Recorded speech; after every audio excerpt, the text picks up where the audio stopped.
Lee Murray, he's a scary man. Yeah, that's true. Lee Murray is one of the most legit gangsters of all time. Well, I'll fight anybody. I don't care who they are. So, this famous UFC fighter went from being a millionaire to ending up in prison. It's a wild story and honestly feels like a movie. This guy was called Lightning. That was his nickname. He was around 27 years old and living in England. He was a professional MMA fighter, and not just any fighter, he was really good. At one point, he had 8 wins and just 2 losses. People loved watching him because he was not only talented, but he also knew how to put on a show. He would walk into the ring wearing crazy outfits. Like, one time he wore an orange jumpsuit and a Hannibal Lecter mask. Yup, he was doing the whole villain vibe, and fans ate it up. People in the MMA world were saying he was the next big thing. He had that attitude, saying stuff like, "I'll fight anybody. I don't care who they are. I'm not scared of anyone." But here's the thing. Outside of the cage, he was kind of a mess. He partied way too much, always surrounded himself with sketchy people, and acted like he was some kind of gangster. He got into fights in the streets, attacked people for no reason, and got arrested over and over again. It's like he couldn't separate real life from his tough guy act. Then, one night in 2005, everything changed. Murray was that crazy English hoodlum. He was a part of the biggest bank robbery in the history of Great Britain. 6 men, some of them masked and armed with handguns. Lightning was leaving a nightclub with a friend. They ran into a couple of guys, and somehow things escalated quickly. A street fight broke out. It got bad. One of the other guys pulled out a knife and stabbed Lightning in the chest. Not just once, but over and over. He was stabbed multiple times. He was rushed to the hospital, and things were so bad he actually died in the emergency room, flatlined. But the doctors were able to bring him back to life. Miraculously, he survived. But his injuries were really bad. He couldn't fully recover, and that meant his fighting career was over. Just like that, the thing he was best at was taken away. With no more UFC fights, there was no more money coming in. And Lightning had been living the high life, so he wasn't prepared to be broke. Instead of getting a regular job or trying to fix his life, he made a terrible decision. In 2006, he decided to rob a bank. But not just any bank.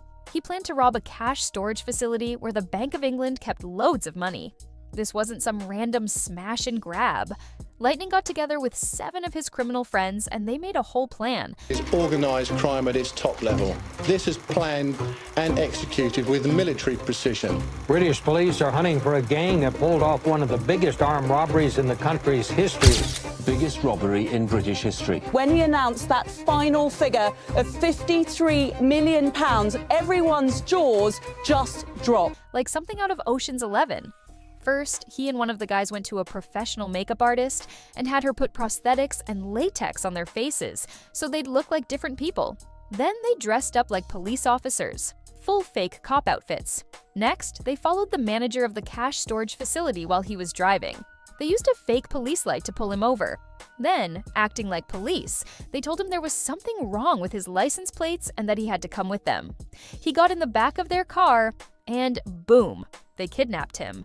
At the same time, another group of Lightning's friends went to the manager's house and tricked his wife and kid into getting into their car. They kidnapped them too. Then the 2 groups met up in a secret location. They had the manager, his wife, and his kid all together. They pointed a gun at the manager and said, "Help us get into the facility or your family gets hurt." The manager, obviously scared, agreed. They all drove to the storage place in multiple cars, including a big delivery truck. The manager convinced the security guard to let him and one of the guys in. The guard had no clue the manager was being threatened. He just opened the door. Once that door opened, it was game over. All 7 guys stormed in, yelling and waving guns. They tied up the employees with zip ties, rushed into the vault, and started loading tons of cash into the truck. When they were done, they drove off. And get this, they stole £53 million.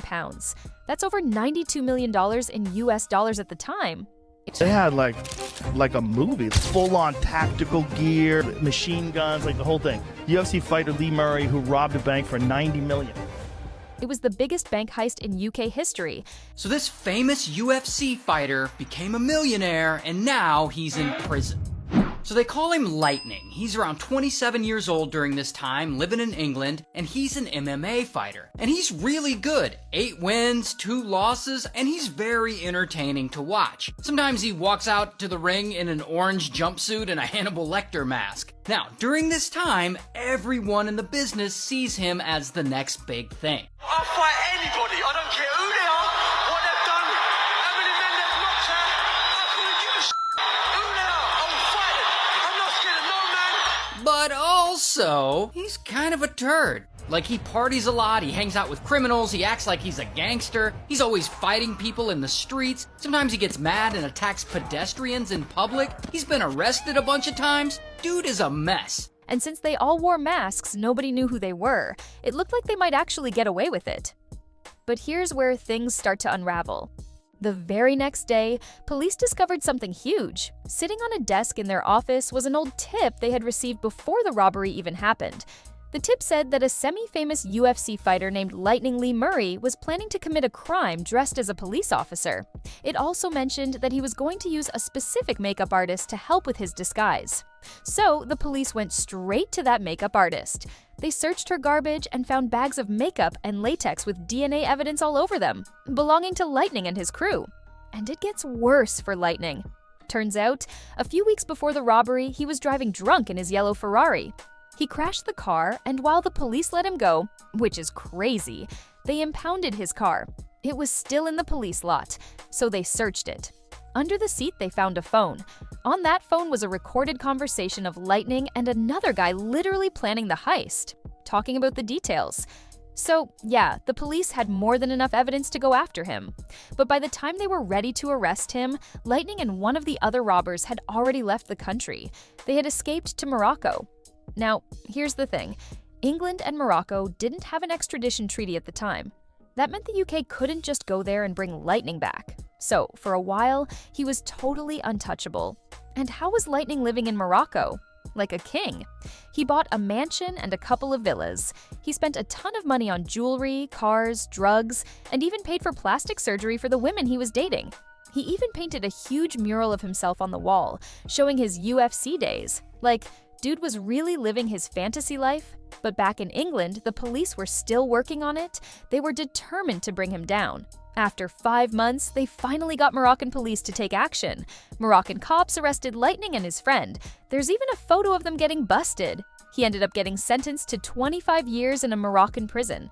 A bunch of the other guys from the robbery also got caught and sent to prison too, but not everyone was caught, and not all the money was found either. Some of that stolen cash is still missing to this day. Somewhere out there, millions of dollars are still unaccounted for. So yeah, Lightning went from being a rising UFC star with a bright future to being a convicted criminal doing hard time in another country. All because he couldn't let go of that gangster lifestyle. It's honestly one of the wildest stories in sports and true crime.